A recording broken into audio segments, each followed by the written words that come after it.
Hello everyone. तो कैसे हैं आप सब? आई होप आप सब अच्छे होंगे। स्वागत है आप सभी का आपके अपने चैनल जुनून पढ़ाई का में।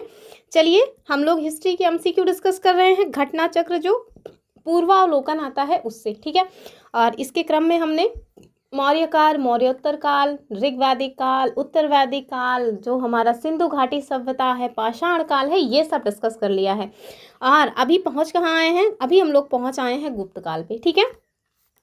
इसके पहली वाली वीडियो में हमने मौर्योत्तर काल को बहुत अच्छे से बताया था। उसमें जितने भी क्वेश्चंस आज तक पूछे गए हैं विभिन्न पीसीएस के एग्जाम्स में, पीसीएस मतलब not even Uttar Pradesh PCS नहीं, पीएससी के जो भी एग्जाम्स होते हैं, चाहे वो बीपीएससी हो, चाहे एमपीपीएससी हो, चाहे आरएएस हो, चाहे आरओ हो, चाहे अपना यूपी पीसीएस प्री हो, चाहे यूपीएससी ही क्यों ना हो, उसमें जो भी क्वेश्चन मौर्य काल और मौर्योत्तर काल से पूछे गए हैं ये हमने प्रीवियस वीडियोज में डिस्कस किया। अब हम आज जो देखेंगे वो है हमारा गुप्त काल, ठीक है। तो गुप्त काल के जो क्वेश्चंस पूछे जाते हैं, अब जैसे होता क्या है ना, जो क्वेश्चन मतलब यूपीएससी ने पूछ लिया है उसको घुमा फिरा करके फिर यूपीपीएससी पूछ लेता है। बीपीएससी के द्वारा पूछे गए क्वेश्चंस को भी यूपीएससी मतलब अपना अन्य जो स्टेट पीसीएस है वो पूछ लेते हैं। इसी वजह से घटना चक्र हम लोग देखते भी हैं, ताकि हर आयाम जो है क्वेश्चंस किस किस तरह से पूछे जाते हैं वो सारे के सारे आयाम आप देख लें, ठीक है, एग्जाम में जाने से पहले। तो चलिए स्टार्ट करते हैं गुप्त काल को, देखते हैं क्या कुछ खास क्वेश्चंस इससे पूछे गए हैं। यदि आप लोग पहली बार चैनल पे आए हैं तो सब्सक्राइब वाला जो बटन है उसको भैया जो लाल लाल दिख रहा है उसको लाल मत रहने दीजिए, उसको ब्लैक कीजिए और साल में जो ऑल नोटिफिकेशन है उसको ऑन करके रखिए, ताकि सारे के सारे वीडियोस के नोटिफिकेशन वगैरह आपको मिलते रहें। टेलीग्राम चैनल ज्वाइन कर लीजिए जहाँ पे अन्य जो अपडेट्स वगैरह है वो मिल जाती हैं। तो चलिए देखते हैं आज का अपना पहला क्वेश्चन। तो पहुंच आए हैं हम लोग अपनी बुक की पीडीएफ पे, गुप्त और गुप्तोत्तर काल, ठीक है। नोट्स वगैरह तो हम लोग देखते नहीं हैं, लेकिन हाँ ये आप ज़रूर देख लीजिए कि जो गुप्त वंश है ना, इनका समय जो है वो 275 से 550 ईस्वी तक लगभग माना जाता है। तो चलिए देखते हैं क्या कुछ क्वेश्चंस इससे हमारे जो एग्ज़ाम्स हुए हैं उनमें पूछा गया है, क्योंकि हमारा जो मेन मोटिव है वो क्वेश्चंस को ही डिस्कस करना है, ठीक है।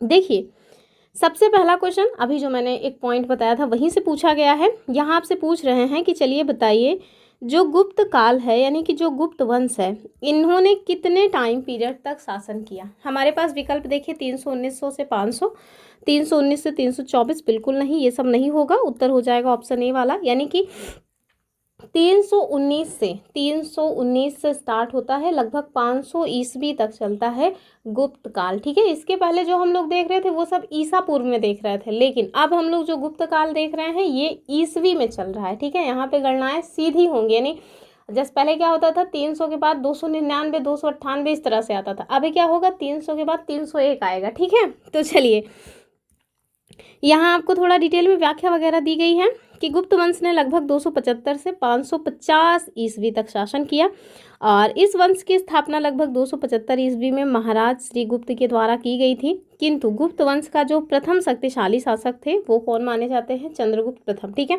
अगर सपोज दैट हमारे पास जो हमारा विकल्प है उसमें चंद्रगुप्त प्रथम ना हो तो हम लोग क्या कहेंगे? श्रीगुप्त मान लेंगे, ठीक है। और अगर श्रीगुप्त नहीं दिया है तो क्या मानेंगे? चंद्रगुप्त प्रथम। आगे देखिए इन्होंने 319 से 335 ईस्वी तक शासन किया। किसने? चंद्रगुप्त प्रथम ने, ठीक है।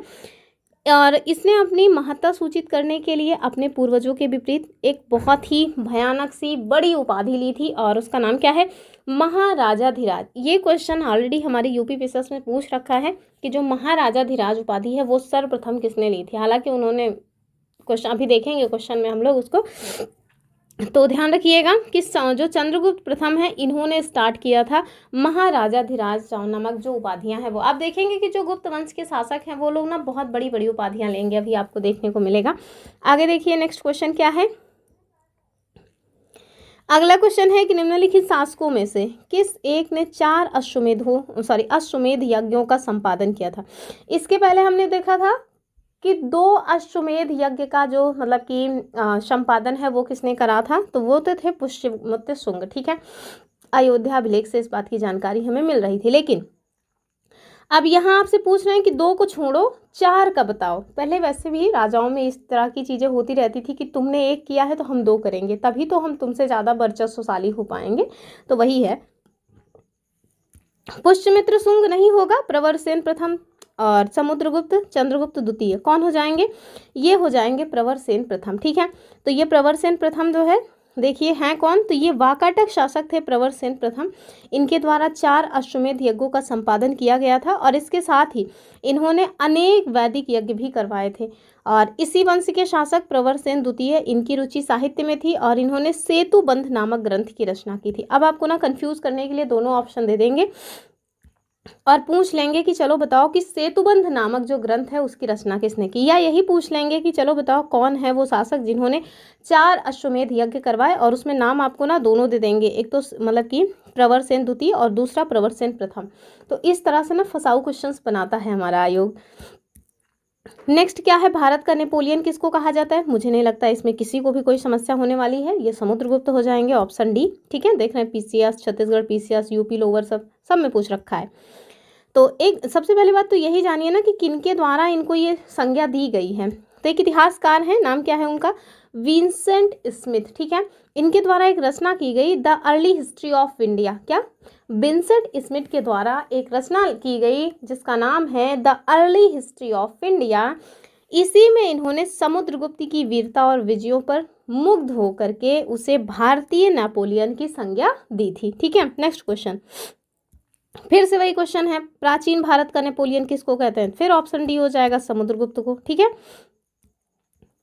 अगला क्वेश्चन क्या है कि निम्नलिखित में से किस गुप्त राजा का एक अन्य नाम था देवगुप्त? आपको बताना है कि वो कौन से शासक हैं गुप्त वंश से रिलेटेड जिनका दूसरा नाम था देवगुप्त। विकल्प देखिए, समुद्रगुप्त, चंद्रगुप्त द्वितीय, कुमारगुप्त या नन ऑफ द अबव।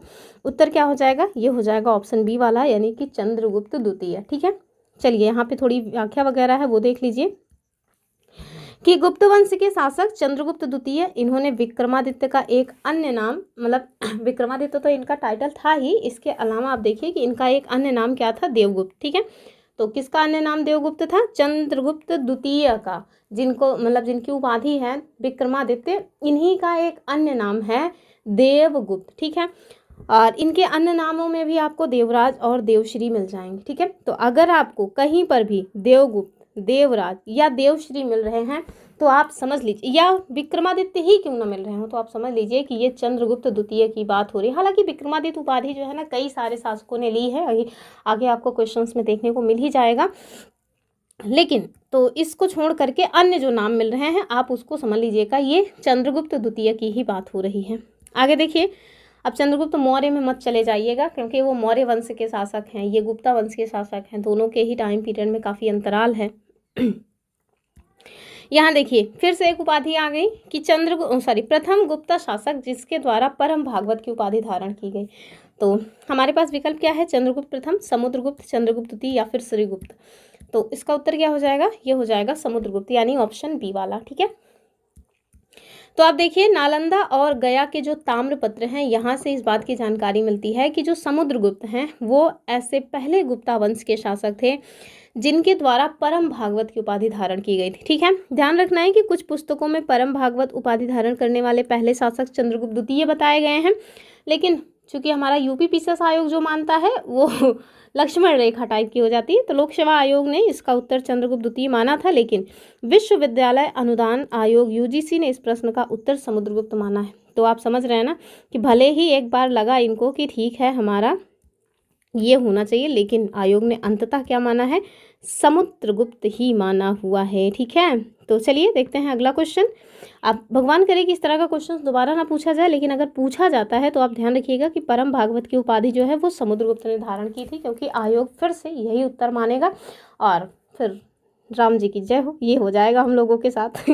आगे देखिए फिर से वही क्वेश्चन है, यूपी पीसीएस प्री 2015 ने भी पूछ रखा है। देखिए मतलब इन्होंने एक बार 2009 में पूछा, ठीक है, उसके बाद मन नहीं भरा, फिर से इन्होंने 2015 में एज इट इज़ क्वेश्चन पूछ लिया है, जिसका क्वेश्चन का आंसर जो है वो मतलब खिसका टाइप का है। उस क्वेश्चन को ये लोग बार बार पूछते हैं ताकि कुछ क्वेश्चंस को अपनी झोली में डाल सकें, और अगर घपलेबाजी होती है तो इन्हीं सब में थोड़ा घपलेबाजी कर सकें, क्योंकि पॉइंट से बच्चों का जो मतलब कि प्री है वो रुक जाता है। चलिए देखिए, कह रहे हैं कि परम भागवत उपाधि धारण करने वाले पहले गुप्ता शासक कौन थे?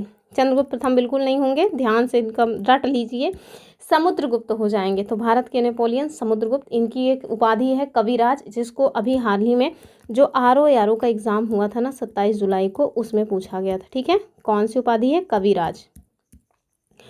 आगे देखिए, इलाहाबाद स्तंभ अभिलेख निम्नलिखित में से किस एक से संबद्ध है, ये आपको बताना है। इलाहाबाद अभिलेख मतलब कि लेख की बात हो रही है, तो देखिए दो लोगों का नाम आयोग ने ही उत्तर दे रखा है।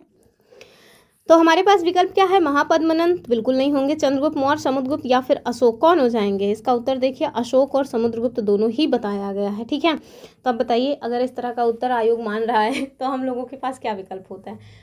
इस तरह के क्वेश्चंस में हालांकि मार्क्स नहीं करते हैं, अगर दो विकल्प माने जाते हैं तो उन दोनों विकल्पों में अगर आपने कोई सा भी एक टिक किया है तो आयोग उसका नंबर वगैरह दे देता है।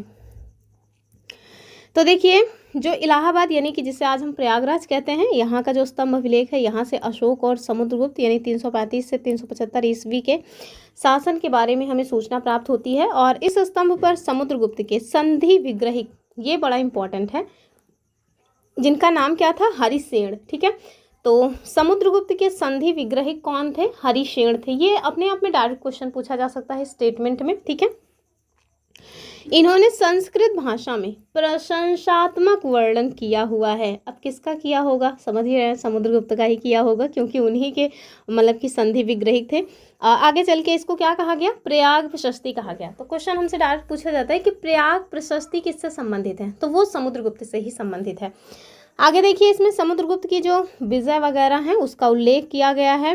और इस स्तंभ अभिलेख पर मुगल बादशाह जहांगीर का भी लेख खुदा हुआ है और बीरबल का भी उल्लेख प्राप्त होता है।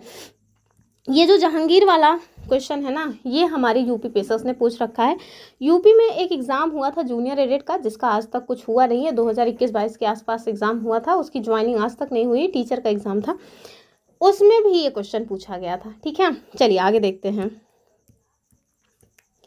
अगले क्वेश्चन में क्या है कि इलाहाबाद का स्तंभ अभिलेख किसके शासन के बारे में हमें सूचना देता है। हमारे पास विकल्प में जो दिए हुए हैं उन्हें देख लीजिए, समुद्रगुप्त के। ठीक है, और यहाँ पे किसको माना गया था, ये माना गया था अशोक और समुद्रगुप्त का। तो यहाँ पे देखिए अशोक का नाम दिया नहीं है, इस वजह से इन्होंने केवल और केवल समुद्रगुप्त उत्तर मान लिया है, ऑप्शन डी।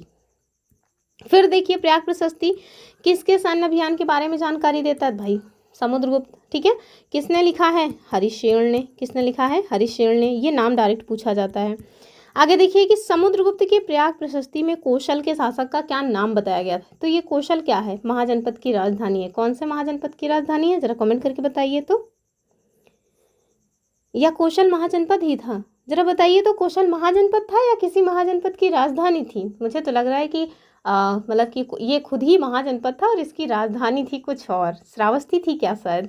एक सेकंड चेक ही कर लेते हैं, अगर माइंड में आ गई है ये चीज़ तो कौशल तो महाजनपद है। ठीक है, कौशल क्या है, महाजनपद है। और राजधानी मैं आपको सही बता रही थी कि इसकी जो राजधानी है वो है श्रावस्ती। ठीक है, दरअसल ये ना एक एग्ज़ाम हुआ था SSC MTS का, उसमें पूछा गया था। और साथ में उत्तर प्रदेश में पुलिस का जो एग्ज़ाम हुआ था, अभी जो वैकेंसी हुई है, नहीं उसके पहले जो वैकेंसी आई थी उसमें, इन दोनों में ये क्वेश्चन पूछा जा चुका है कि कौशल का मतलब कौशल की राजधानी क्या थी। इस वजह से मुझे अचानक से याद आ गया कि कौशल अपने आप में एक महाजनपद है। चलिए फिलहाल के लिए देखते हैं क्या पूछ रहे हैं आपसे, कि जो समुद्रगुप्त का प्रयाग प्रशस्ति है उसमें कौशल के शासक का नाम क्या दिया गया है, शिवगुप्त, सोमेश्वर देव या फिर महेंद्र या फिर महिपाल या नन ऑफ द अबव।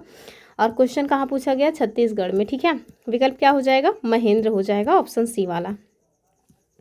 तो प्रयाग प्रशस्ति की 19वीं और 20वीं पंक्तियों में दक्षिणापथ के 12 राज्यों और उनके राजाओं के नाम मिलते हैं। अभी क्वेश्चन पूछा गया था आरों में दक्षिणापथ के स्वामी ये किसकी उपाधि थी, कमेंट करिए जरा। तो आप देखिए कि जो प्रयाग प्रशस्ति है इससे हमें जानकारी मिलती है कि कौशल, जिसे कौशल भी कहा जाता है, इसके शासक कौन थे, महेंद्र थे। कौन थे, महेंद्र। वहीं दक्षिणापथ के राज्यों को समुद्रगुप्त ने पहले जीता, किंतु फिर ग्रहण मोक्षानुग्रह नीति के तहत कृपा कर उन्हें स्वतंत्र कर दिया। तो जो ये समुद्रगुप्त है ना, इन्होंने अपने जिन क्षेत्रों को जीता उनके लिए 4 तरह की नीतियां अपनाई थी। कहीं का तो इन्होंने मतलब कि जैसे ये ग्रहण मोक्षानुग्रह है, इसमें इन्होंने क्या किया कि पहले जो शासन है मतलब जो शासक है उनको पराजित किया, और उसके बाद फिर कहा कि चलो ठीक है, हमारी मतलब कि हमारी अधीनता स्वीकार करो और अपना शासन संभालते रहो, अपने मतलब अपनी प्रजा के नज़रों में आप राजा बने रहो, बस हमारे सामने आंख दिखाने की कोशिश मत करना। तो कहीं पर इन्होंने इस तरह की नीति अपनाई, कहीं पर इन्होंने कुछ जो मतलब कि जो उत्तर भारत के राज्य रहे हैं उनको तो अपने में मिला ही लिया था। कुछ को ऐसे किया कि जो है मतलब चलो तुम हमें मतलब उपहार वगैरह भेजते रहना और अपना शासन करते रहना। इस तरह से इन्होंने कुछ नीतियाँ अपनाई थी। क्लास 6 की NCERT में मैंने ये सारी बातें बताई हुई हैं, बहुत अच्छे से क्लास 6 की NCERT में दिया भी है। अगर आपने क्लास 6 वाली एनसीईआरटी नहीं देखी है तो आपके पास अगर समय है तो उसको ज़रूर देख लीजिए, आपके बहुत सारे क्वेश्चंस उससे जो है हो जाएंगे। आगे देखिए कि समुद्रगुप्त के प्रयाग प्रशस्ति वाले स्तंभ पर निम्नलिखित में से किसका लेख मिलता है। विकल्प क्या है, जहांगीर, शाहजहां, दारा शिकोह या औरंगजेब। अभी हम लोगों ने देखा था कि जहांगीर का मतलब कि उल्लेख मिलता है, ऑप्शन ए वाला। तो प्रयाग प्रशस्ति समुद्रगुप्त के विषय में जानकारी का एक इंपॉर्टेंट सोर्स है। रचना समुद्रगुप्त के संधि विग्रहिक सचिव, नाम क्या था, हरिसेन, इनके द्वारा की गई थी। कनिंघम के मत के अनुसार यह लेख मूल रूप से कौशाम्बी में खुदवाया गया था। अकबर इसको कौशाम्बी से इलाहाबाद में ले आते हैं और फिर उसके बाद इस पर जहांगीर का भी अपना एक लेख है, रानी का अभिलेख, और अशोक के द्वारा कौशाम्बी के जो महामात्र हैं इनको संघ भेद यानी कि संघ जो था उसमें छेद करने से रोकने के लिए निर्देश दिए गए, मतलब कि संघ में मतलब फूट मत डालो, बस ये बात है। ठीक है, आगे देखिए, ये देखिए ये क्वेश्चन हमारी यूपीपीसीएस का है। पृथिव्या प्रथम वीरा, ये जो है किसकी उपाधि थी, समुद्रगुप्त की थी। किसकी थी, समुद्रगुप्त की उपाधि थी। पृथिव्या प्रथम वीर या पृथिव्या प्रथम वीरा, कुछ भी लिखा रहे, आप समझ लीजिए कि ये समुद्रगुप्त की ही उपाधि है। तो एक इतिहासकार थे, इनका नाम क्या है, तेजराम शर्मा। ठीक है, इनके द्वारा एक पुस्तक लिखी गई, a political history of the imperial Guptas. ठीक, उसी में समुद्रगुप्त ने अश्वमेध यज्ञ किया। इनके द्वारा ये चीज़ें बताई गई हैं कि समुद्रगुप्त ने अश्वमेध यज्ञ किया और उसके बाद इन्होंने एक उपाधि ग्रहण की जिसका नाम क्या है, पृथिव्यामा प्रतिरथ। ठीक है, और इसी का जो है वो मतलब कि खुला वाला वर्जन है पृथिव्या प्रथम वीरा। ठीक है, और ऐसा व्यक्ति जिसका पृथ्वी पर कोई प्रतिद्वंदी ना हो, ये इसका शाब्दिक अर्थ होगा हिंदी में। उत्तर प्रदेश लोक सेवा आयोग ने अपने संशोधित उत्तर प्रश्न मतलब कि पत्रक में इस प्रश्न को मूल्यांकन से बाहर कर दिया। फिर इसी के साथ कई सारे बच्चे जिनका मतलब कि एग्जाम में लग रहा था कि हो जाएगा वो बेचारे ठाठा फिस हो गए, उनकी नसीब में रोना लिख उठा। तो ऐसे क्वेश्चंस क्यों बनाता है आयोग, पता नहीं। चलिए देखते हैं आगे। आगे आपसे क्या पूछ रहे हैं, कह रहे हैं कि हरिसेन समुद्रगुप्त के दरबार का प्रसिद्ध कवि है। हाँ भैया थे, संधि विग्रहिक थे उनके। ठीक है, और कवि भी थे, तभी तो उन्होंने प्रयाग प्रशस्ति लिखा होगा। ठीक, फिर कह रहे हैं उन्होंने देवी चंद्रगुप्तम महाकाव्य की रचना की। तो क्या समुद्रगुप्त ने सॉरी क्या हरिसेन ने देवी चंद्रगुप्तम लिखी थी, मुझे तो थोड़ा इसमें डाउट लग रहा है। फिर कह रहे हैं वो प्रयाग प्रशस्ति के रचयिता हैं, ये बात ठीक है। ठीक है, तो पहला और तीसरा कहीं दिया हुआ है, डी में दिया हुआ है, मेरे ख्याल से उसका उत्तर डी ही होना चाहिए। ठीक है, तो डी ही उत्तर है भी। तो आप देखिए कि जो इलाहाबाद या प्रयागराज स्तंभ है, इस पे समुद्रगुप्त के संधि विग्रहिक और कवि, नाम क्या है इनका, हरिसेन, इन्होंने संस्कृत भाषा में समुद्रगुप्त की विजयों की प्रशंसा का जो उल्लेख है वो किया है और इसे प्रयाग प्रशस्ति कहा जाता है। इन्होंने समुद्रगुप्त की विजयों का उल्लेख किया। ये जो देवी चंद्रगुप्तम है ना, ये विशाख दत्त की रचना है, एक नाटक है। किसका, विशाख दत्त का। हमारे पीसीएस ने पूछ रखा है और इससे गुप्तवंशी शासक जो रामगुप्त हैं उनके विषय में सूचनाएं प्राप्त होती हैं। ठीक है, ध्यान रखिएगा, गुप्तवंशी शासक रामगुप्त के बारे में जो हमें जानकारी मिलती है वो विशाख दत्त की रचना देवी चंद्रगुप्तम से मिलती है। ठीक है, ना कि हरिसेन के द्वारा लिखा गया है देवी चंद्रगुप्तम। ठीक, तो ये मतलब हरिसेन ने क्या किया है, प्रयाग प्रशस्ति लिखा है। ठीक, चलिए नेक्स्ट क्वेश्चन, ये आपसे क्या कह रहे हैं, ये देखिए आ गया। समुद्रगुप्त के टाइम पीरियड में दक्षिण भारत के जो शासक रहे हैं उनको मिलाना है। ठीक है, कि कौन कहाँ के शासक थे। चलिए देख लेते हैं कौन कहाँ से रिलेटेड थे समुद्रगुप्त के समय। तो देखिए क्या है क्वेश्चंस में। अब जाहिर सी बात है सब कुछ नहीं याद होगा, कुछ तो याद होना ही चाहिए। जैसे जो धनंजय है ना, ये कुस्तलपुर के शासक थे। ठीक है, और विष्णु गोपा जो है ये कांची के शासक थे। ठीक है, तो ए का 3 और डी का 2। चलिए देख लेते हैं, और मुझे इन दोनों का तो आइडिया नहीं है फिलहाल के लिए। इनको हम देख लेते हैं अपने विकल्प में, क्या पता कूट में ऐसा कोई विकल्प हो जिससे हमें इसका उत्तर मिल जाए। ए का 3 और डी का 2 देखते हैं। ये है विकल्प नीचे, ए का 3। देखिए ए का 3 एक ही में दिया हुआ, एक ही से हमारा उत्तर निकल रहा था। अन्य जो है उसको हम लोग एक्सप्लेनेशन में देख लेते हैं। ज़्यादा पुराना क्वेश्चन नहीं है, यूपीपीसीएस ने 2018 में पूछा है। तो आप देखिए कि दक्षिण भारत के समुद्रगुप्त के टाइम पीरियड में जो उनके मतलब कि पैरेलल नरेश थे वो और उनके राज्य, जैसे धनंजय कुशतलपुर के शासक थे, वही नीलराज की बात करें तो ये अवमुक्त के शासक थे, उग्रसेन पालक्का के शासक थे और विष्णुगुप्त जो है वो कांची के शासक थे। ठीक है, तो ध्यान रखिएगा, जो विष्णुगुप्त है वो कांची के शासक थे, उग्रसेन पालक्का के शासक थे, नीलराज जो है वो अवमुक्त के शासक थे और धनंजय जो है वो कुशतलपुर के शासक थे। ठीक है, नेक्स्ट क्वेश्चन देखिए, ये कह रहे हैं कि दिल्ली की जो कुव्वतुल इस्लाम मस्जिद है इसके प्रांगण, प्रांगण मतलब क्या होता है, वही जो मैदान वगैरह होता है वहाँ पे उन्नत प्रसिद्ध लौह स्तंभ किसकी स्मृति में है। ऑप्शन देखिए, अशोक चंद्र, ये चंद्र मतलब चंद्रगुप्त समझिएगा, ठीक है, अनंगपाल और हर्षवर्धन। तो उत्तर क्या हो जाएगा, ये हो जाएगा ऑप्शन बी वाला यानी कि चंद्र। ठीक है, तो दिल्ली में मेहरौली नामक स्थान से मेहरौली लौह स्तंभ जो है ये प्राप्त हुआ है, वर्तमान में कुव्वतुल इस्लाम मस्जिद के प्रांगण में स्थित है। इसमें चंद्र नामक किसी राजा की उपलब्धियों का वर्णन किया गया है जिसका समीकरण गुप्त वंशीय शासक चंद्रगुप्त द्वितीय से ही माना जाता है। ठीक है, चंद्रगुप्त द्वितीय जिन्हें विक्रमादित्य कहा जाता है उनसे इनका जो पहचान है वो किया जाता है। एक मान्यता है कि लगभग 410 ईस्वी में चंद्रगुप्त द्वितीय जो विक्रमादित्य हैं इनके टाइम में मेहरौली जो लोह स्तंभ है वो उदयगिरी पहाड़ियों के पास विष्णुगिरी में स्थित था और चंद्रगुप्त द्वितीय विष्णु के उपासक थे। भगवान विष्णु के सम्मान में ही उन्होंने इस लौह स्तंभ का निर्माण करवाया था। और ये जो स्तंभ है ना, स्तंभ मतलब क्या होता है, एक पिलर है लोहे का, उसके शीर्ष भाग पर भगवान विष्णु के वाहक गरुड़ का जो चिन्ह है वो अंकित किया गया है। नेक्स्ट देखिए क्वेश्चन, यहाँ आपसे क्या कह रहे हैं कि वो कौन से गुप्त वंश के शासक हैं जिन्होंने अपने बड़े भाई की हत्या करके सत्ता प्राप्त की थी। तो ये इनके भाई रामगुप्त थे, उन्हीं की हत्या करके इनके द्वारा जो शासन है वो प्राप्त किया गया था। तो वो कौन है, चंद्रगुप्त द्वितीय। माना जाता है कि जो रामगुप्त हैं वो अपनी पत्नी को मतलब कि युद्ध ना करना पड़े इस वजह से ये अपनी पत्नी जो है उनको कोई शासक थे उनको देने की बात कर रहे थे और इसी बात से फिर ये क्रोधित हुए। इन्होंने कहा अरे ये तो हमारी मान मर्यादा के खिलाफ बात है, तो फिर अपने भाई रामगुप्त को निपटाया और उसके बाद खुद जो है वो शासक बन बैठे। ठीक है, तो रामगुप्त जो है और इनके बारे में जानकारी कहाँ मिलती है, वही जो देवी चंद्रगुप्तम नाटक है विशाख दत्त का, वहाँ से ये सारी जानकारी हमें मिल जाती है रामगुप्त के बारे में। मैंने तो ग्रेजुएशन में ये वाली कहानी पढ़ी थी तो अभी थोड़ी थोड़ी सी याद है, कहानी तो वहीं पढ़ी थी तभी से याद है कि इनके द्वारा इस तरह का कुछ किया गया था। और यही तो कारण है ना कि किस शासक को अपनी पत्नी को दे रहे थे वो याद नहीं है क्योंकि काफ़ी टाइम हो गया है।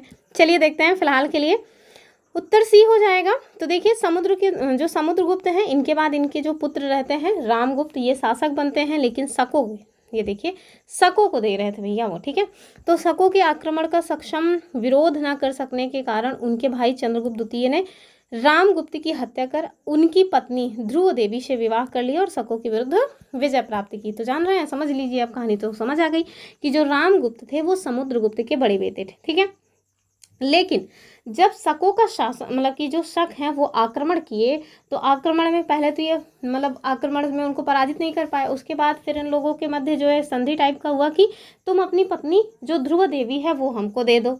तो ये उसके लिए राजी हो गए कि चलो ठीक है, पत्नी ही तो है, कौन सा अपनी बच्ची है, पत्नी है, ले जाओ भैया तुम, हम अपनी दूसरी पत्नी कर लेंगे। वैसे भी उस टाइम पे राजा महाराजा 1000 विवाह कर ही लिया करते थे, तो वही हुआ। लेकिन इससे उनको आ गया बहुत गुस्सा चंद्रगुप्त द्वितीय को। उन्होंने कहा बस बहुत हो गया तुम्हारा, अब तुम जाओ, राम नाम सत्य है तुम्हारा, अब हम शासक बनेंगे और साथ में ध्रुव देवी से भी विवाह हम ही करेंगे। ठीक है, तो ये हुआ कुल मिला करके इस कहानी में। ठीक है, चलिए देखते हैं। यहाँ देखिए कि कौन सा राजवंश हूणों के आक्रमण से अत्यंत विचलित हुआ, बताइए। मौर्यन, कुषाण, गुप्त या शुंग, कौन हो जाएंगे? गुप्ता, रामगुप्त, याद रखिएगा। रामगुप्त अपनी बीवी के साथ भी, अपनी बीवी का भी समझौता करने को तैयार थे, तो हमेशा याद रखिएगा, इस कहानी से जरूर याद रहेगा आपको। तो देखिए हूणों का जो पहला भारतीय आक्रमण है ये गुप्त सम्राट स्कंदगुप्त के टाइम पीरियड में हुआ था। स्कंदगुप्त के हाथों वे बुरी तरह से पराजित भी हुए थे। ये आक्रमण एक धावा मात्र रहा और देश के ऊपर इसका कोई तात्कालिक प्रभाव हालांकि नहीं पड़ा, किंतु परोक्ष रूप से इसने गुप्त साम्राज्य के पतन की गति को बढ़ा दिया। स्कंदगुप्त की मृत्यु के बाद 5वीं शताब्दी ईस्वी के अंत तथा 6ठी शताब्दी ईस्वी के प्रारंभ में उत्तर पश्चिम के कई क्षेत्रों पर हूणों ने कब्जा वगैरह कर लिया था। यहाँ देखिए कह रहे हैं कि हूणों ने भारत पर आक्रमण किया था, किसके टाइम पे? अगर पहली बार पूछ रहे हैं तो भैया फिर स्कंदगुप्त हो जाएगा, बाकी तो फिर ये लोग आक्रमण करते ही रहे हैं। उत्तर क्या होगा? स्कंदगुप्त। ठीक है, नेक्स्ट क्वेश्चन क्या है कि निम्नलिखित में से किस गुप्त शासक ने हूणों पर विजय प्राप्त की? तो ये भी हो जाएंगे स्कंदगुप्त, बुरी तरह से उनके छक्के छुड़ाए थे। फिर गुप्त सम्राट जिसने हूणों को पराजित किया, कौन हो जाएंगे? स्कंदगुप्त। नेक्स्ट क्वेश्चन कि देख रहे हैं अलग अलग एग्जाम में सेम क्वेश्चन रिपीट हुआ है। कह रहे हैं कि इनमें से किस गुप्त शासक ने हूणों को पराजित किया? तो कौन हो जाएगा? कुमारगुप्त? बिल्कुल नहीं, स्कंदगुप्त ये नहीं है, ये है ऑप्शन डी में। नेक्स्ट देखिए, RO 2014 का क्वेश्चन है कि किस अभिलेख से हमें जानकारी मिलता है कि स्कंदगुप्त ने हूणों को पराजित किया था? तो वो कौन सा अभिलेख है, ये भी आपको पता होना चाहिए। भीतरी स्तंभ लेख। ठीक है, इलाहाबाद तो वही प्रयाग प्रशस्ति वाला हो जाएगा। उदयगिरी अभिलेख तो वही उदयगिरी का लौह स्तंभ अभिलेख है, जहाँ से चंद्र नामक शासक की जानकारी हमें मिलती है। मंदसौर अभिलेख, चलिए आप मुझे कमेंट करके बताइएगा, तो इसका उत्तर जो है ऑप्शन ए हो जाएगा। ठीक है, भीतरी स्तंभ लेख से हमें इस बात की जानकारी मिलती है कि स्कंदगुप्त ने हूणों को छक्के छुड़ा दिए थे। तो ये देखिए, उत्तर प्रदेश का जो गाजीपुर जिला है उसमें एक तहसील है सैदपुर, वहीं पे है भितरी नामक स्थान। ठीक है, और यहीं से प्राप्त हुआ है हमें भितरी स्तंभ लेख, और इसमें पुष्यमित्र और हूणों के साथ स्कंदगुप्त के युद्ध का वर्णन मिलता है। इस बात का उल्लेख किया गया है कि हूणों का जो पहला भारतीय आक्रमण है वो गुप्त सम्राट जो है स्कंदगुप्त के टाइम पीरियड में हुआ था, जिसमें वे बहुत बुरी तरह से क्या किए थे? पराजित हुए थे। नेक्स्ट क्वेश्चन, उत्तराखंड में पूछा गया क्वेश्चन है कि गुप्त साम्राज्य के पतन के विभिन्न कारण थे, निम्नलिखित कथनों में से कौन सा कारण नहीं था? आप लोगों में से अगर किसी के भी पास जो हमारी नई वाली घटना चक्र आई है पॉलिटी, अगर उसका PDF हो ना तो प्लीज़ एक बार कमेंट कर दीजिए। वो PDF अगर आप हमें दे देंगे तो फिर उस PDF को भी हम MCQ के फॉर्म में पूरा का पूरा अपने इसी जो है मतलब कि क्या बोलते हैं इसी चैनल पे कंप्लीट करवा देंगे। हमारे पास है लेकिन इंग्लिश वर्जन है, अगर आप लोगों के पास हिंदी वर्जन हो तो प्लीज़ दे दीजिए, वरना फिर हम इंग्लिश वाले को ही हिंदी में ट्रांसलेट करके कराएंगे, लेकिन कराएंगे ज़रूर। लेकिन अगर आप लोगों में किसी के भी पास हो, कहीं से भी उसके पास हो, तो प्लीज़ भैया दे दीजिए, भैया प्लीज़ दे दीजिएगा। कुल मिलाकर के कमेंट करिएगा, फिर हम आपको अपना टेलीग्राम चैनल भेजेंगे या आप हमारा ईमेल कहीं पर भी आप हमको उसको सेंड कर दीजिएगा। ठीक है, चलिए देखते हैं। यहाँ आपसे क्या कह रहे हैं कि गुप्त साम्राज्य के पतन के विभिन्न कारण थे, निम्नलिखित कथनों में से कौन सा एक कारण नहीं था? और इसके पीछे का जानते हैं रीज़न क्या है कि मैं आपसे क्यों कह रही हूँ? क्योंकि हम ना बहुत ही दूर एक ऐसे एरिया में रहते हैं जहाँ से अगर आपको ये बुक वगैरह खरीदनी है तो आपको लगभग 50 किलोमीटर दूर जाना पड़ेगा। तो 45 से 50 किलोमीटर दूर जाना और उसके बाद फिर बुक खरीद के लाना, ये मेरे लिए बहुत रिस्की काम होता है। मैं अपने पेरेंट्स की अकेली बच्ची भी हूँ, मेरे मम्मी पापा कहीं जाते नहीं हैं, मैं भी ऐसी ज़िंदगी में हूँ, मेरा भी कहीं आना जाना नहीं होता, तो मैं जाके कुल मिला करके परचेज़ नहीं कर सकती। इस वजह से आपसे कह रही हूँ कि अगर आपके पास हो तो मुझे भेज दीजिए, नहीं है तो कोई बात नहीं, फिर हम अपना एडजस्ट करेंगे ही किसी न किसी तरह से। चलिए देखते हैं आगे। देखिए अगला क्वेश्चन क्या है कि गुप्त साम्राज्य के पतन के विभिन्न कारण थे, आपको बताना है कि उसमें वो कौन सा कारण है विकल्प में जो नहीं था। ठीक है, तो बताइए गुप्त साम्राज्य के पतन में कौन सा कारण संबंधित नहीं है? पहला हूण आक्रमण, तो भैया ये तो था ही। प्रशासन का सामंती ढांचा, हाँ ये भी ठीक है। कह रहे हैं कि उत्तरवर्ती गुप्तों का बौद्ध धर्म स्वीकार करना, ये भी ठीक है। अरब आक्रमण नहीं होगा क्योंकि अरब आक्रमण काफ़ी बाद में हुआ है, तो इसका उत्तर हो जाएगा ऑप्शन डी वाला। ठीक है, तो आप देखिए गुप्त साम्राज्य के पतन के जो कारण दिए हुए हैं, इसमें अरबों का भारत पर आक्रमण उत्तरदायी नहीं था। भारत पर अरब आक्रमण गुप्तों के पतन के काफ़ी बाद यानी कि पूर्व मध्यकाल में हुआ है। ठीक है, नेक्स्ट क्वेश्चन क्या है? कह रहे हैं कि शक विजेता किसे माना जाता है? तो कौन है जिसने शकों के छक्के छुड़ाए? ऑप्शन देखिए, चंद्रगुप्त द्वितीय, समुद्रगुप्त, चंद्रगुप्त द्वितीय, ये चंद्रगुप्त प्रथम है पहले में। ठीक है, और कुमारगुप्त, तो कुमारगुप्त तो होंगे नहीं, उत्तर जो होना है वो हो जाएगा चंद्रगुप्त द्वितीय यानी ऑप्शन सी। ठीक है, तो शक विजेता कौन है? चंद्रगुप्त द्वितीय। हूणों के विजेता कौन है? स्कंदगुप्त। नाम एकदम ढंग से याद रखिएगा वरना कंफ्यूजन बहुत होगा। स्कंदगुप्त हूणों को पराजित किए थे, शक जो है वो चंद्रगुप्त को पराजित किए थे। अब ध्यान क्या रखना है कि सा, जहाँ पे सा आएगा सा वाले ने सा को नहीं पराजित किया, यानी शक, देखिए सा से शक हो रहा है और सा से स्कंदगुप्त हो रहा है, तो इस वजह से अल्टरनेट मतलब कि कुल मिलाकर के ये जो सा है इससे संबंधित नहीं है। बस इसी तरह से याद रखिएगा क्योंकि एग्जाम में जब आएगा ना तो ऑप्शंस होगा, ऑप्शन से ही आपको एलिमिनेट करना है। तो शकों के विजेता कौन है? मतलब कि ये हो जाएंगे हमारे चंद्रगुप्त द्वितीय, और हूणों के विजेता कौन हो जाएंगे? ये हो जाएंगे स्कंदगुप्त। ठीक है, चलिए तो यहाँ देखिए, गुप्त सम्राट चंद्रगुप्त द्वितीय विक्रमादित्य को क्या कहा जाता है? शकों का विजेता कहा जाता है। पश्चिम भारत के अंतिम शक शासक कौन थे? राजा रुद्र सिंह तृतीय। इनको चंद्रगुप्त द्वितीय विक्रमादित्य ने परास्त करके जो हमारा पश्चिमी भारत है वहाँ से शक सत्ता का उन्मूलन किया था। उन्मूलन का जो है हमसे ना सीसैट में पूछा जाता है विलोम, क्या हो जाएगा? रोपड़। ठीक है, रोपड़ होता है। आगे देखिए, फिर शकों को हराने के कारण चंद्रगुप्त द्वितीय की एक अन्य उपाधि है शकारी, ये याद रखिएगा। ठीक है, जब चंद्रगुप्त द्वितीय यानी कि चंद्रगुप्त विक्रमादित्य ने शकों को पराजित किया तो इन्होंने कहा कि भाई इस मतलब कि उपलब्धि को याद करने के लिए कुछ तो हमको लेना ही चाहिए। तो इन्होंने क्या कहा कि आज से हम अपने लिए एक उपाधि लेते हैं, वो है शकारी। ठीक है, शकारी मतलब शकों का विजेता। आगे देखिए, चांदी के सिक्के भी इनके द्वारा चलवाए गए थे इस उपलक्ष्य में। नेक्स्ट क्वेश्चन क्या है कि चांदी, रजत मतलब चांदी होता है, कि चांदी की सिक्के जारी करने वाला पहला गुप्त शासक कौन था? कौन हो जाएंगे? यही चंद्रगुप्त द्वितीय।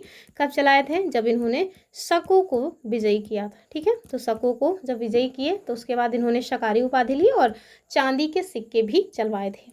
यहाँ पे मतलब व्याख्या देख लीजिए कि चंद्रगुप्त द्वितीय जो है ना, ये रजत सिक्के जारी करने वाले पहले जो है शासक थे। इन्हीं की उपाधि है विक्रमादित्य। और गुप्त काल में इसको क्या कहा जाता था? ये भी क्वेश्चन हमारे पीसीएस ने पूछ रखा है, रूपयक या रूपक कहा जाता था।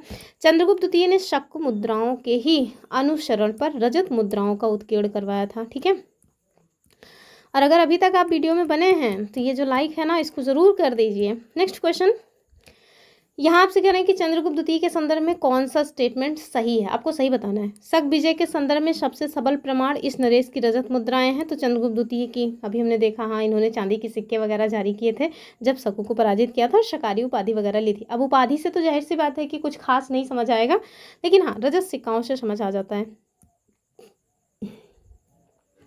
और फिर आपसे पूछ रहे हैं कि इन मुद्राओं की तौल लगभग 33 ग्रेन हुआ करती थी। दोनों स्टेटमेंट सही हैं, ऑप्शन ए इसका सही उत्तर हो जाएगा।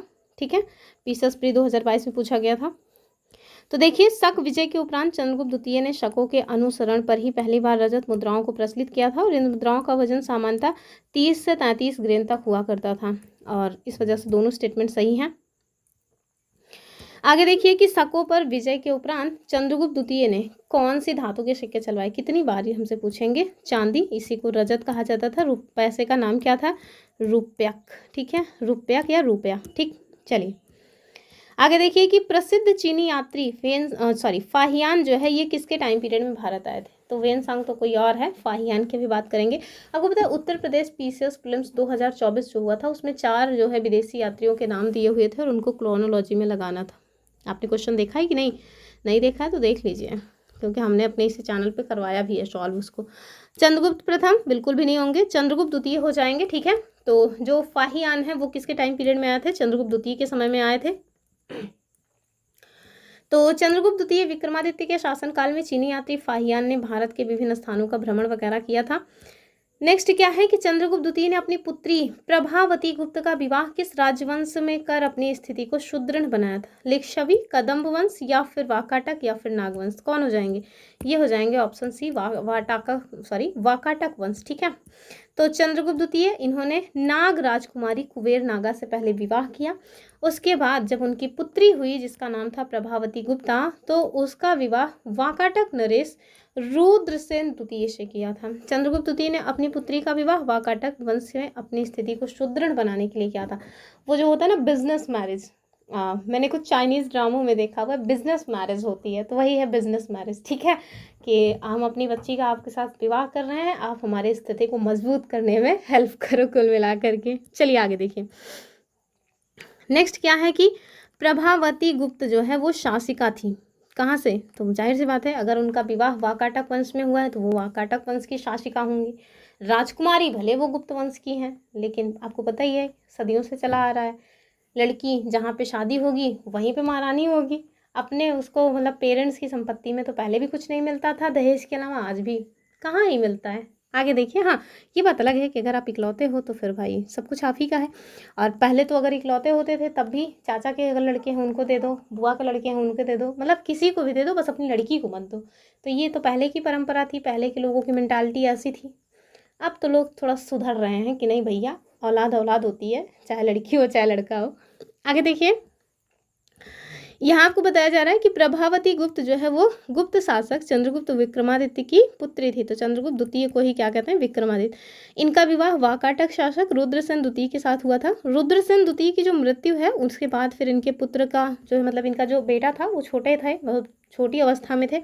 इस वजह से जो प्रभावती गुप्त हैं वो अपने पिता के सहयोग से उस राज्य का संचालन कुशलता से करती हैं, और फिर इसी वजह से तो शासिका कहलाई। पति होते तो शासिका क्या, फिर तो बस एक टैग रहता है महारानी, बाकी तो काम करना है नौकरानी का। भले ही मतलब प्रजा के लिए नौकरानी नहीं, लेकिन पति के लिए तो नौकरानी ही बन के रहना है। आगे देखिए, फिलहाल के लिए आप लोग सोचते होंगे कि मैं जैसे हमेशा एकदम जली कुड़ी सी रहती हूँ। भाई होता है, जो फील करता है ना उसको ये सारी चीज़ें मतलब बिना प्रयास के ही मुंह से निकल आती हैं। आगे देखिए, कह रहे हैं निम्नलिखित में से कौन सा सही सुमेलित नहीं है, रॉन्ग बताना है आपको। पहला है कुमारगुप्त प्रथम, कह रहे हैं मंदसौर अभिलेख से संबंधित है। फिर पतिक, कह रहे हैं तक्षशिला अभिलेख से संबंधित है। अब देखिए, प्रभावती गुप्त को कह रहे हैं कि ये उदयगिरी गुहा अभिलेख से संबंधित है, जो कि साफ साफ गलत है। तीसरा, चौथे में क्या है, समुद्रगुप्त, और ये एरण अभिलेख से संबंधित है, एकदम ठीक बात है। ठीक है, फिर से देख लीजिए, क्योंकि अभिलेख वगैरह हमसे पूछे जाते हैं। मैंने एक शॉर्ट्स वीडियो भी बनाया, आप चाहे तो उसको देख सकते हैं। जो कुमारगुप्त प्रथम है ये मंदसौर अभिलेख से संबंधित है। पतिक जो है ये तक्षशिला अभिलेख से संबंधित है। समुद्रगुप्त जो है वो एरड़ अभिलेख से संबंधित है। गलत कौन सा है, मतलब सी वाला। तो आपको यहाँ पे देखने को मिलेगा कि जो मंदसौर अभिलेख है इससे संबंधित है कुमारगुप्त प्रथम, पतिक तक्षशिला अभिलेख से। चंद्रगुप्त द्वितीय का संबंध है उदयगिरी गुहा अभिलेख से, और इसमें क्या कह रहे हैं कि प्रभावती गुप्ता का संबंध है, तो ये गलत हो जाएगा। ठीक है, समुद्रगुप्त को समझ ही लीजिए। आगे देखिए कि वो कौन सा अभिलेख है जो विश्व के प्रथम विज्ञापन के तौर पे जाना जाता है। ठीक है, तो विश्व में जो पहला विज्ञापन किया गया है वो अभिलेख के माध्यम से किया गया है।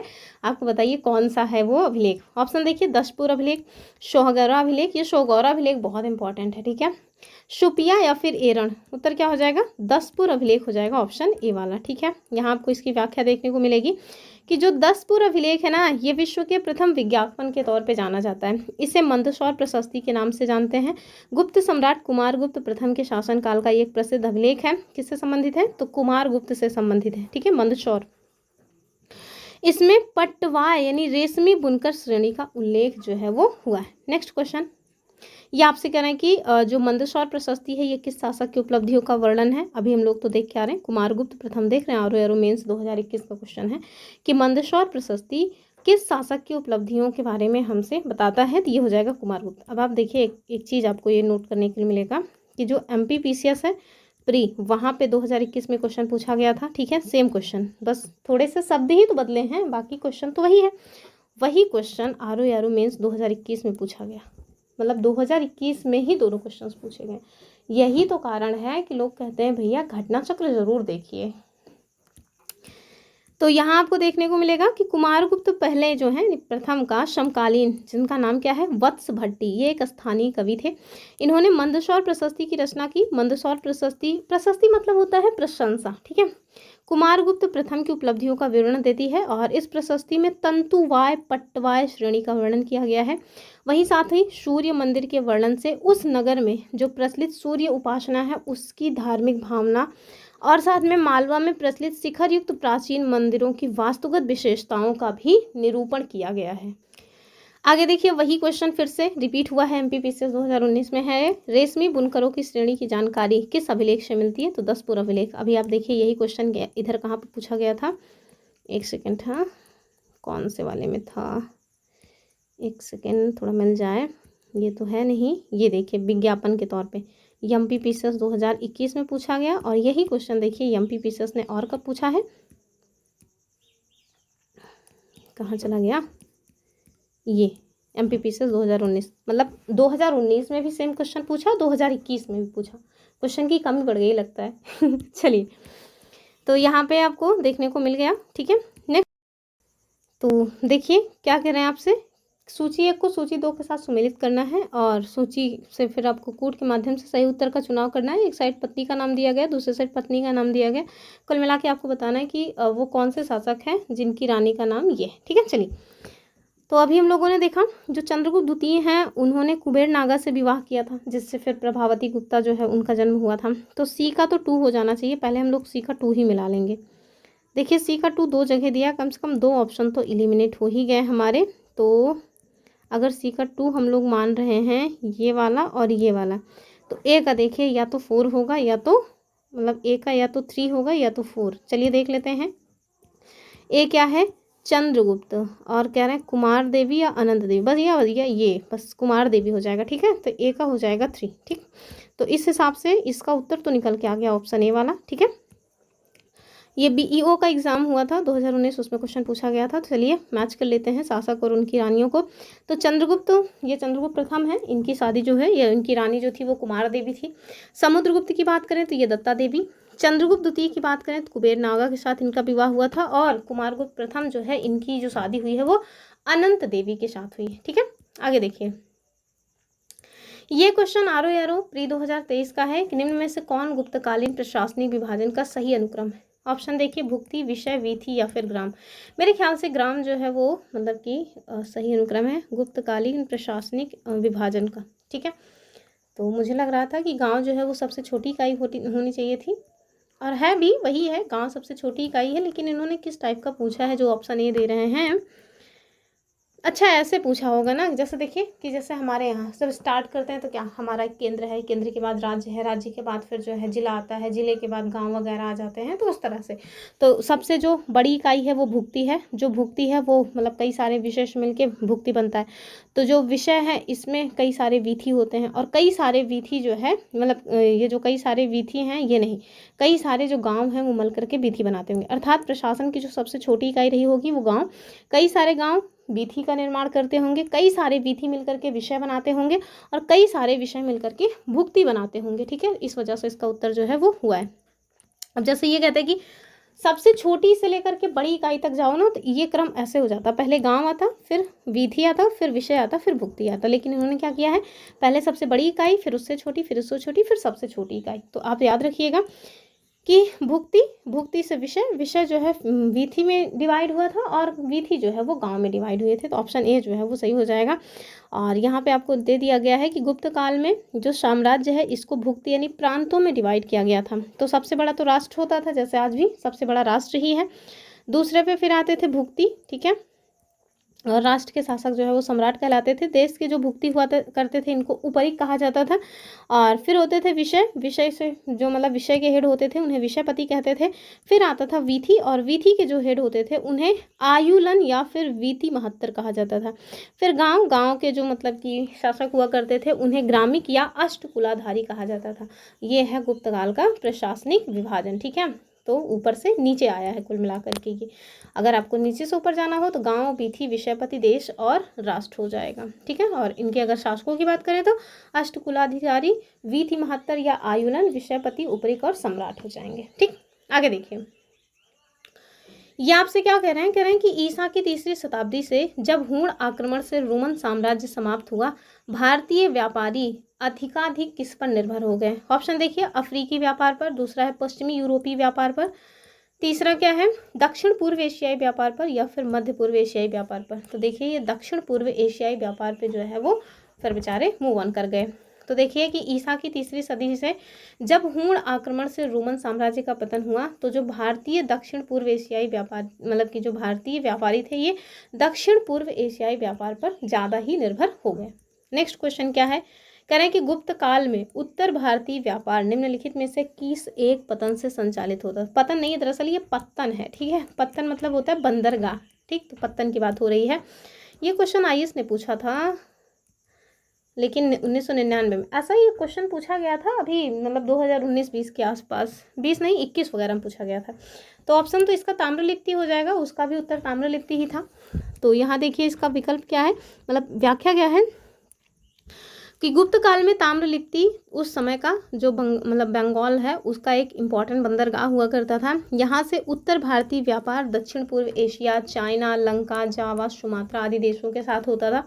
पश्चिमी भारत का प्रमुख बंदरगाह जिसका नाम क्या है, तो पश्चिम भारत में था ये। ठीक है, भृगु कक्ष यानी कि भड़ौच, यहाँ से उत्तर भारत का पश्चिमी देशों के साथ समुद्री व्यापार होता था। गुप्त काल में उत्तर भारत का जो सर्वाधिक व्यापार है वो दक्षिण पूर्व एशिया से होता था। और इस काल का प्रमुख बंदरगाह कौन सा था? ताम्रलिप्ति था।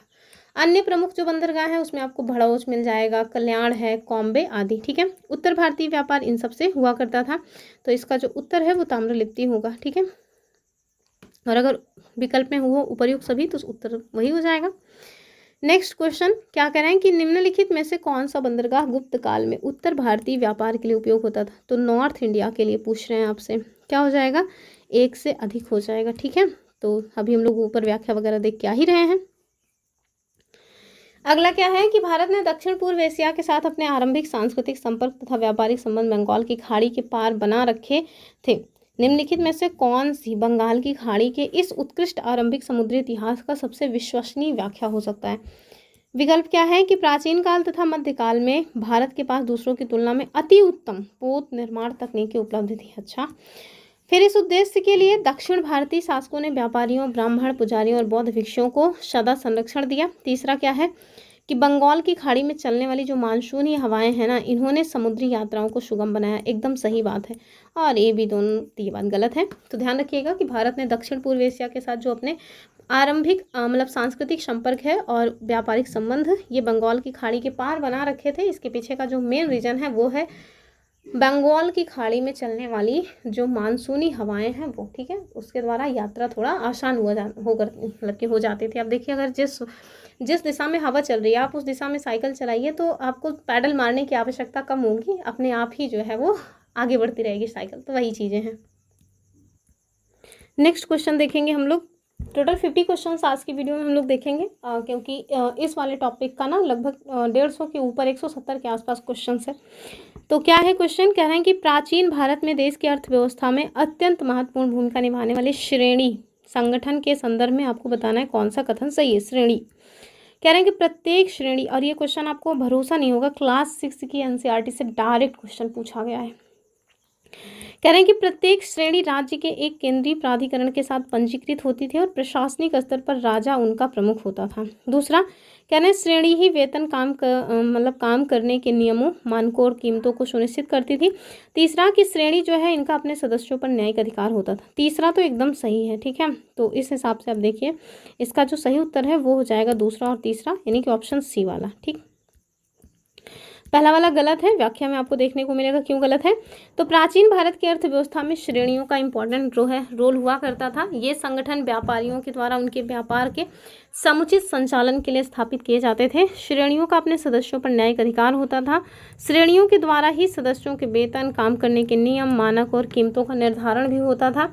जो प्रत्येक श्रेणी है ना उसका एक अपना प्रमुख हुआ करता था। राजा का श्रेणियों के संचालन में कोई भी हस्तक्षेप नहीं होता था, जबकि वो क्या कह रहा है स्टेटमेंट कि राजा उनके हेड हुआ करते थे। ठीक है, श्रेणियां अपना नियम वगैरह खुद ही बनाती थी। स्थानीय प्रशासन में भी श्रेणियों का काफी इंपॉर्टेंट रोल था। नेक्स्ट क्वेश्चन देखिए, कुल मिला के व्यापारिक संगठन हुआ करता था। एक क्वेश्चन छूट गया क्या? हाँ, ये देखिए क्या कह रहे हैं। कह रहे हैं कि गुप्त काल में गुजरात, बंगाल, दक्कन और तमिल राष्ट्र में स्थित केंद्र किससे रिलेटेड है? तो इस किससे हो जाएंगे? तो ये सब ना बंगाल में जो है, और ये सारे जो क्षेत्र हैं ये वस्त्र उत्पादन से संबंधित है। ये भी एनसीईआरटी का ही क्वेश्चन है। तो गुप्त काल में आप देखिए गुजरात, बंगाल, दक्कन और तमिलनाडु ये वस्त्र उत्पादन के लिए मतलब जाने जाते थे। वस्त्र उद्योग ये गुप्त काल का एक इम्पॉर्टेंट उद्योग था, या ये कहें कि प्रमुख उद्योग था। आगे देखिए, प्राचीन काल में किस वर्ण को सार्थवाह कहा जाता था? अभी हम लोगों ने देखा था सार्थवाह किसको कहा जाता था, तो वैश्य को कहते थे। तो आप देखिए अमरकोश एक व्यक्ति हैं, ये मतलब इनके द्वारा एक टीका लिखी गई है। तो अमरकोश तो है ना अमर सिंह, उनके द्वारा एक रचना की गई है अमरकोश। ठीक है, इसी अमरकोश की टीका लिखी गई है क्षीर स्वामी के द्वारा। टीका मतलब होता है छोटा सा टिप्पणी टाइप का। तो क्षीर स्वामी ने अमरकोश का टीका लिखा और इसमें इन्होंने कहा कि जो पूंजी द्वारा व्यापार करने वाले पंथों यानी व्यापारियों का अगुवा हो वही सार्थवाह है। सार्थवाह मतलब सार्थान सधनान सरतो वा पांथान वहति सार्थवाह। ठीक है, संस्कृत में लिखा है। वस्तुतः सार्थ का अभिप्राय था कि समान या सहयुक्त अर्थ पूंजी वाले व्यापारी जो बाहरी मंडियों के साथ व्यापार करने के साथ एक कारवा बना करके चलते थे और वही सार्थ कहलाते थे। इन व्यापारियों के जो नेता हुआ करते थे वही सार्थवाह कहलाते थे। आगे चल करके यानी प्राचीन काल में आप देखिए तो वैश्य वर्ण को क्या कहा गया, शार्थवा। अब वैसे भी आप देखिए ना, जो मतलब कि व्यापार वर्ग से संबंधित थे उन लोगों को हम क्या कहा करते थे, वैश्य। आज भी तो कहते हैं। आप देखिए काफ़ी सारे मीम्स वगैरह लोग बनाते हैं बनिया वर्ग को लेकर के, कंजूस टाइप का। खैर ये सब गलत बात है, कोई जाति वगैरह पे इस तरह की व्यंग्यात्मक चीज़ें नहीं करनी चाहिए। आगे देखिए, अब एक ऐसा क्वेश्चन आ रहा है जिसका उत्तर ना आयु को खुद ही नहीं पता। कह रहे निम्न में से कौन गुप्त काल में अपनी आयुर्विद्या विषयक रचना के लिए जाना जाता है। ऑप्शन देखिए, सौमिल्य, शूद्रक, शौनक, सुश्रुत। तो इसका उत्तर तो पता नहीं है, हम लोग क्या करेंगे, व्याख्या देख लेंगे कि जो सुश्रुत हैं इनको शल्य क्रिया का जनक कहते हैं। ठीक है, शल्य क्रिया मतलब क्या होता है, चीड़-फाड़ यानी ऑपरेशन वगैरह। ठीक है, ये जो ऑपरेशन वगैरह की जाती है, ये जो ट्रांसप्लांट वगैरह किया जाता है ना, उससे रिलेटेड होता है शल्य क्रिया। ये काशी के रहने वाले थे और इनका जो समय है वो लगभग 600 ईसा पूर्व माना जाता है। शौनक जो है ये एक ऋग वैदिक कालीन ऋषि थे। वही शूद्रक की बात करें तो ये गुप्तकालीन नाटककार यानी साहित्यकार थे, जबकि सौमिल्य जो है ये गुप्तकालीन नाटककार है, जिसे कालिदास ने भाष और कविपुत्र के साथ याद किया है। और इस प्रकार गुप्त काल में देखिए तो औषधि के क्षेत्र में किसी के भी द्वारा कोई काम नहीं किया गया है। चूंकि गुप्त काल का प्रारंभ 275 ईस्वी यानी कि श्रीगुप्त से ही स्टार्ट होता है, जो सुश्रुत के मान्य काल प्रायः 600 ईसा पूर्व के बाद के हैं। इस कारण यही कारण है कि सुश्रुत को गुप्त काल के समकालीन मानना बिल्कुल भी उचित नहीं है। और इन्होंने जितने भी क्वेश्चंस दिए हैं, मतलब ऑप्शंस दिए हैं, उसमें इस तरह का कोई वो ही नहीं है।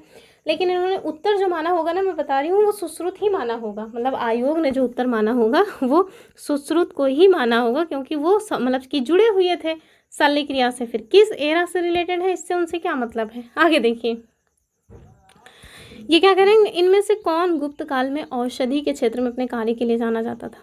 तो आप देखिए नन ऑफ द अबव हो जाएगा, मतलब कि कोई था ही नहीं। अब जब आईएएस ने पूछा था तो इन्होंने सोचा मैं क्यों पीछे हट जाऊं, चलो मैं भी पूछ लेता हूं। तो बस आगे देखिए, नेक्स्ट क्वेश्चन में क्या है कि निम्नलिखित में से किसका प्राचीन भारत में आयुर्वेद शास्त्र से संबंध नहीं है, यानी कि उनको आयुर्वेद से रिलेट मतलब कोई मतलब नहीं था। तो देखिए, धन्वंतरी, भास्कराचार्य, चरक या सुश्रुत। तो हम सबको पता है धन्वंतरी भी आयुर्वेद से रिलेटेड है। चरक तो इन्होंने तो चरक संहिता तक ली थी। सुश्रुत भी हैं, लेकिन भास्कराचार्य इससे रिलेटेड नहीं है। ऑप्शन बी जो है वो सही हो जाएगा। तो आप देखिए कि जो धन्वंतरी हैं ये चंद्रगुप्त द्वितीय विक्रमादित्य के 9 रत्नों में से एक थे और ये आयुर्वेद शास्त्र के प्रकांड विद्वान या पंडित थे। वहीं चरक और सुश्रुत ये लोग भी आयुर्वेद के विख्यात विद्वान थे। चरक कनिष्क के राज्य वैद्य थे और इनके द्वारा तो चरक संहिता ही लिखी गई थी। भास्कराचार्य जो है ना, ये प्रख्यात क्या थे, खगोलज्ञ और गणितज्ञ थे। इनके द्वारा सिद्धांत शिरोमणि नामक एक ग्रंथ लिखा गया है और इस ग्रंथ में गणित और खगोल विज्ञान संबंधी जो विषय हैं उस पर टॉर्च डाला गया है। ठीक है, टॉर्च तो मैं मजा लेने के लिए बोलती हूँ, बाकी टॉर्च मतलब होता है प्रकाश डाला गया, दृष्टि डाली गई। आगे देखिए, कह रहे हैं लीलावती के लेखक कौन है। महावीराचार्य, हेमचंद्राचार्य, भास्कराचार्य, कालकाचार्य। क्या हो जाएंगे, भास्कराचार्य यानी ऑप्शन सी। ठीक है, तो लीलावती की जो रचना है ये प्रसिद्ध भारतीय गणितज्ञ और खगोल शास्त्री भास्कराचार्य ने की थी और ये गणित विषय का इम्पॉर्टेंट ग्रंथ है और संस्कृत भाषा में काव्यात्मक शैली में इसको श्लोकबद्ध किया गया है। श्लोक मतलब क्या होता है, श्लोक मतलब होता है कविता टाइप का जो लिखा जाता है वो। वस्तुतः लीलावती जो है ये भास्कराचार्य के द्वारा लिखा गया रचित जो ग्रंथ मतलब कि सिद्धांत शिरोमणि है उसी का एक पार्ट माना जाता है। ठीक है, आगे देखिए, second last question of this class कि प्राचीन कालीन भारत में हुई वैज्ञानिक प्रगति के संदर्भ में कौन सा स्टेटमेंट सही है। ठीक है, आपको ट्रू बताना है। ऑप्शन देखिए कि पहली शती ईस्वी में विभिन्न प्रकार के विशिष्ट शल्य औजारों का उपयोग आम था, मान सकते हैं। तीसरी शती ईस्वी के प्रारंभ में मानव शरीर के आंतरिक अंगों का प्रत्यारोपण शुरू हो चुका था। फिर कह रहे हैं 5वीं शती ईस्वी में कोण के ज्या इसके सिद्धांत ज्ञात थे और देख के लग रहा है पीसीएस का ही क्वेश्चन होगा। कह रहे हैं 7वीं शती ईस्वी में चक्रीय चतुर्भुज का जो सिद्धांत है वो ज्ञात था। आपको बताना है कौन सा सही है। तो इसका जो उत्तर है वो हो जाएगा ऑप्शन सी वाला, यानी कि पहला स्टेटमेंट सही है, तीसरा स्टेटमेंट सही है, चौथा दूसरा वाला स्टेटमेंट रॉन्ग है, जो कि आपको व्याख्या में देखने को मिल जाएगा। तो देखिए, जो हमारा एंशिएंट टाइम है इसमें वैज्ञानिक प्रगति के संदर्भ में काफ़ी इन्होंने उल्लेख मतलब कि काफ़ी इन्होंने प्रगति की रही है।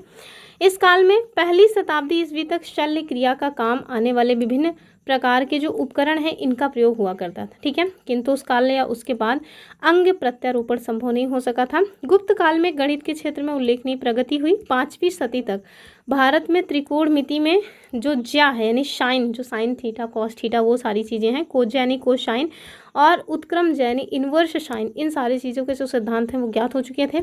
सूर्य सिद्धांत और आर्यभट्टियम में इनका उल्लेख मिलता है। 7वीं सदी में आप देखें तो ब्रह्मगुप्त के द्वारा चक्रीय चतुर्भुज के सिद्धांत का वर्णन मिलता है। वैसे माना जाता है, ऐसा आपको कई जगह देखने को मिलेगा कि जो पहली बार शल्य क्रिया की गई थी ना वो भगवान गणेश जी की गई थी, और किसके द्वारा, शंकर भगवान के द्वारा, क्योंकि उनका जो देखिए मुख है वो हाथी का मुख लगा हुआ है। लेकिन उसके बाद का मतलब हमारे इतिहास में ऐसा कोई साक्ष्य नहीं मिला है कि कोई शल्य क्रिया की गई थी, तो इसी वजह से वो वाला स्टेटमेंट रॉन्ग था। आगे देखिए last question of this session कि भारतीय यात्रा में फाहियान ने एक अस्पताल का उल्लेख किया है, वो कहाँ पे स्थित था।